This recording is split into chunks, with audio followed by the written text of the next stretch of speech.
CBSEയിൽ English ഭാഷ ഇനി നിർബന്ധ വിഷയമല്ല.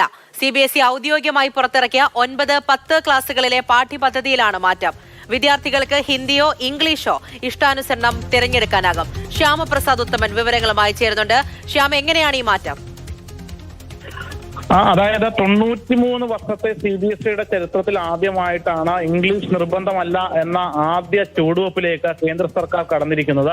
നാഷണൽ എഡ്യൂക്കേഷൻ പോളിസിയുടെ നിർദ്ദേശത്തിലാണ് ഇത്തരമൊരു മാറ്റത്തിലേക്ക് കേന്ദ്ര സർക്കാർ ഇപ്പോൾ പുതിയ പാഠ്യപദ്ധതി ആവിഷ്കരിച്ചപ്പോൾ ഇപ്പോൾ നടപ്പിലാക്കിയിരിക്കുന്നത്.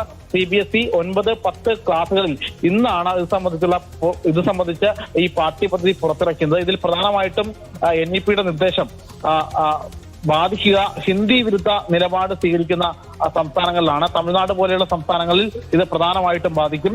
ഇത് വ്യാപക പ്രതിഷേധത്തിനടക്കം ഇടയാക്കാനുള്ള സാധ്യതയുണ്ട്.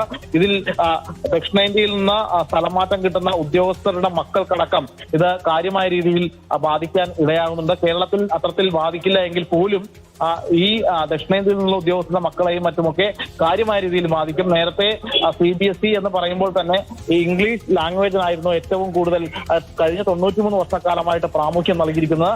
അതിൽ ഒരു മാറ്റം വരുത്തിയിരിക്കുന്നു. ഇംഗ്ലീഷോ ഹിന്ദിയോ ഏതെങ്കിലും ഒന്ന് വിദ്യാർത്ഥികൾക്ക് തിരഞ്ഞെടുക്കാം എന്ന രീതിയിലാണ് 9, 10 ക്ലാസുകളിൽ ഈ പുതിയ പരിഷ്കാരം ഇപ്പോൾ നാഷണൽ എഡ്യൂക്കേഷൻ പോളിസിയുടെ ഭാഗമായിട്ട് കേന്ദ്ര സർക്കാർ ഇപ്പോൾ നടപ്പാക്കിയിരിക്കുന്നത്. ശരി.